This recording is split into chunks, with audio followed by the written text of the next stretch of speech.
I wanted to address a question that often comes up when I am, interacting with people who are interested in becoming a coach. They often ask this question, should I become a psychotherapist? Should I go down the route of psychotherapy training or coaching, professional coaching? And I think that, it's an important question. It's actually a question I asked also when I was starting out. And, you're wanting to help people, you're really wanting to be of support, and, you're wondering what the best path forward is, into being able to help people and to be able to, make a living doing the work that you want to do. So it often comes up. And I think that the one really important piece to think about with this question, okay, because in this video, what I want to do is I want to actually talk about when you would choose a clinical license over something like professional coaching, okay, a credential in professional coaching.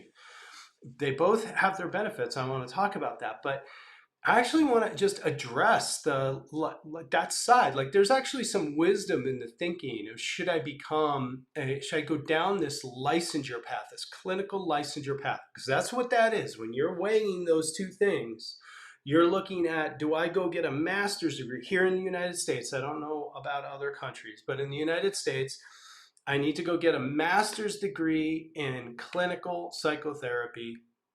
I need to then, after I complete that master's degree, I need to work towards obtaining my license. Okay, so it's not like a quick process.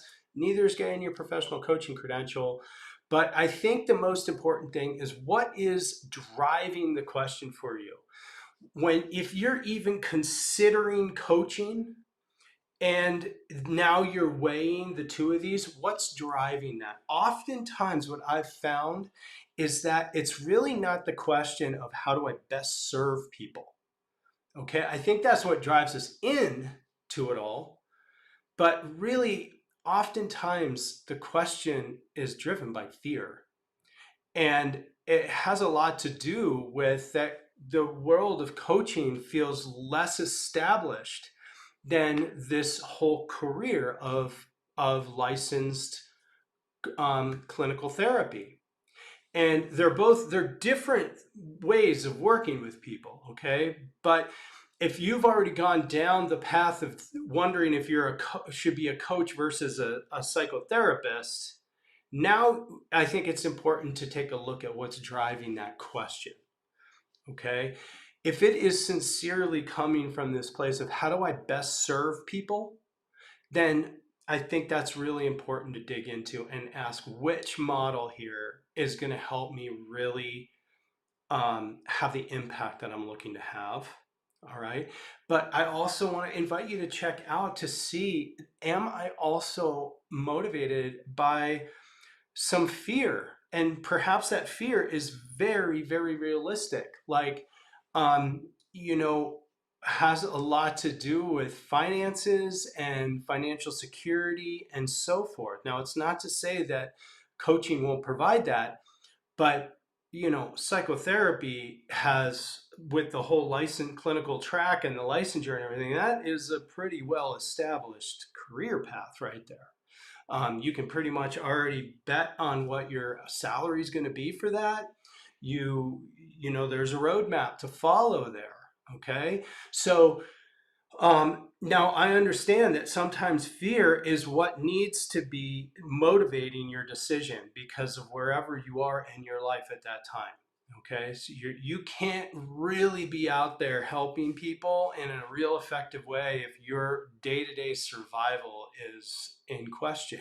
If you can't get a roof over your head and food on your plate, or feed your family or help your family, that kind of thing, why would you go down a route that would be anything other than certain on that, right?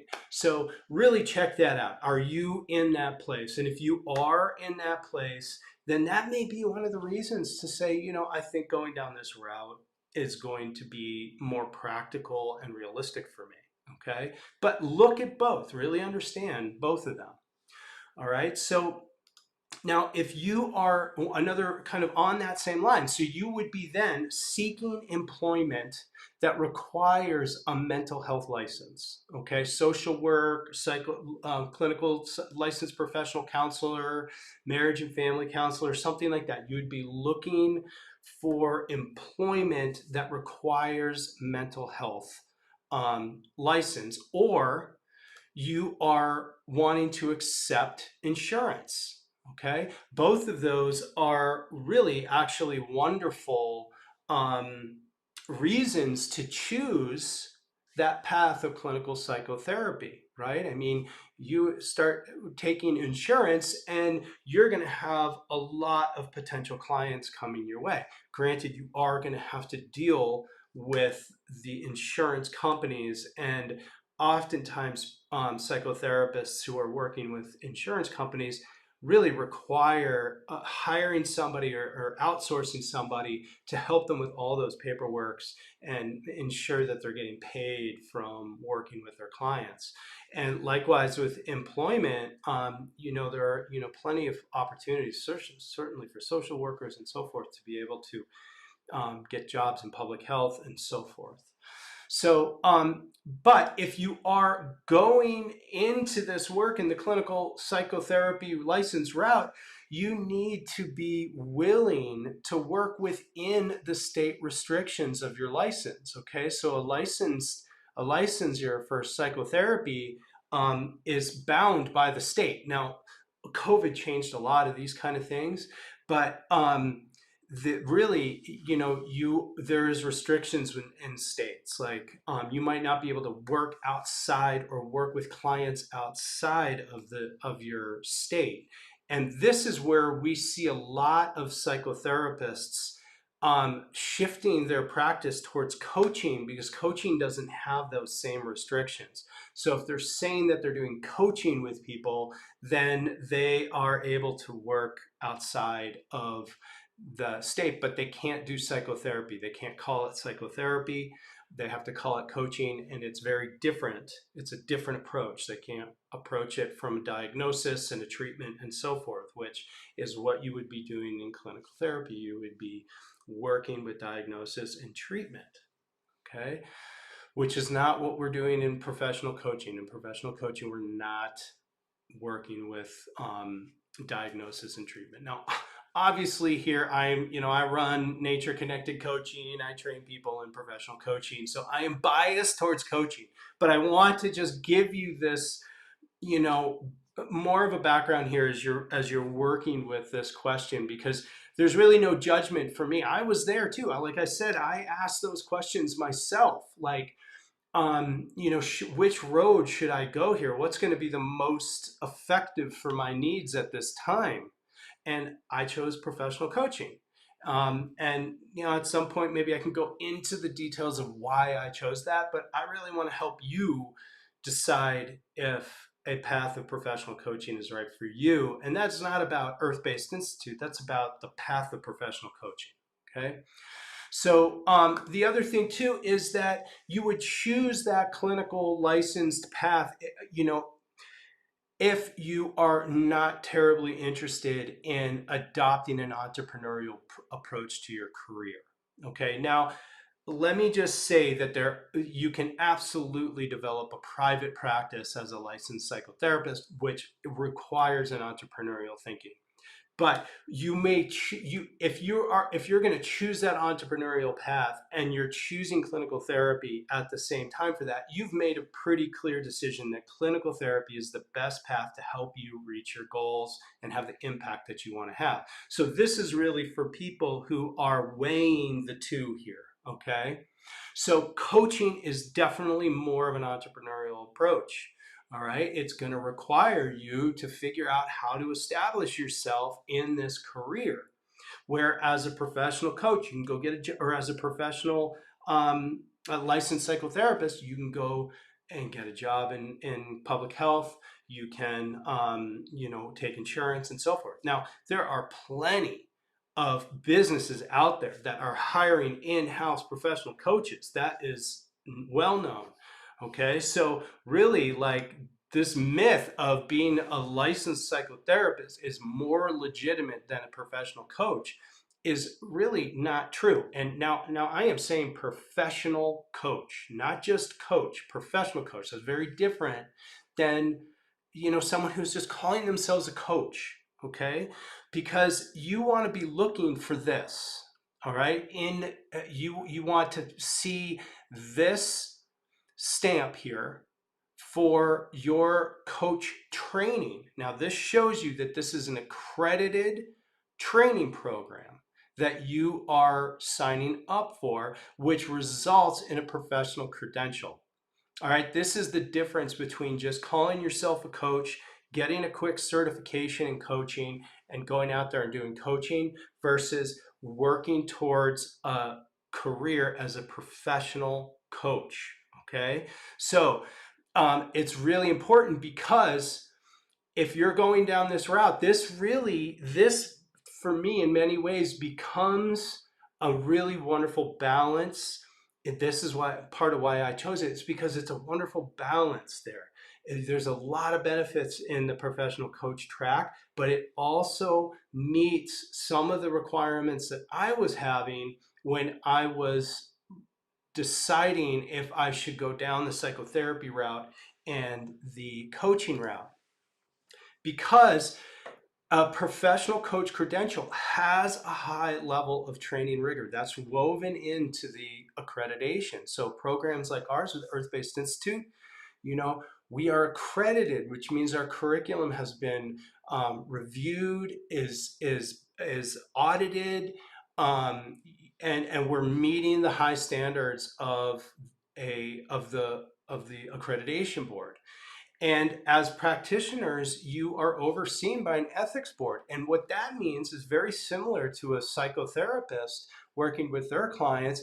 The clients are able to actually, they have rights woven in to that, where they're able to file a complaint with the board and have that psychotherapist reviewed. Okay, and so that is a similar option as a coach. That adds this level of legitimacy and professionalism to your work. Okay, that if you are working underneath an ethics board like the International Coach Federation, the organization that issues these credentials and accreditations, you are your clients have that same opportunity to be able to file a complaint, and that gives them a lot. That gives you actually a lot of legitimacy, and also shows, hey, I'm gonna show up here and work to the highest level of my ability for you. And you also, with a professional coach credential, it is an international credential. It's not state bound. It's internationally recognized. So that allows you actually to work all over the world or work with clients from all over the world, which opens up a huge door of opportunity for you. And in order to maintain your credential, you've got to continue your education. It's not just um, here's your credential and you're all set. No, you've got to reestablish that credential every couple of years, just like reapplying for your license. So to get your credential in the first place, you've got to have a high level of education that meets the certain requirements of the ICF. You've got to have mentoring and supervision, just like if you were going to get your license. And you've also got to be able to present or show that you've had a certain amount of professional experience hours, just like the requirements for getting a licensure. You have to show that you are committed to the career, that you've been working professionally as a coach even before they give you your credential. So once you meet those requirements, then you can take your exam. Just like with the licensure, you have to take a jurisprudence exam, right? You got to show that you understand the ethics and the competencies and so forth, just like with licensure. You got to do that in order to get your professional coach credential. So there's a lot of overlap, and that was one of the reasons why I really went this path, was because I was like, hey, I could really I can really show that I'm serious about my career, and be able to work with people at a very high level, be able to work with people at a very transformational level, and but also not have to go back to graduate school to get a whole nother degree, to get a whole nother license, to go down a whole nother licensure track, and so forth. So at that time in my life, and I still am very willing and dedicated to the entrepreneurial path of developing myself as a coach and developing my practice as a coach. And so all those things came together for me. And maybe they will for you too. And if they do, and if you want to learn more about what we're doing here at Earth Based Institute and what it looks like to be a nature connected coach, a professional certified nature connected coach, then, we'd love to talk to you about that. So information is in the link below here, or in the description below, of how you can get in touch with us. If you want to learn about any of our trainings, check out our website at earthbasedinstitute.org, or reach out to us directly. You can email, text, and we'd love to hear from you. So I hope this YouTube video here was informative for you, and thank you for watching, and there'll be another one soon.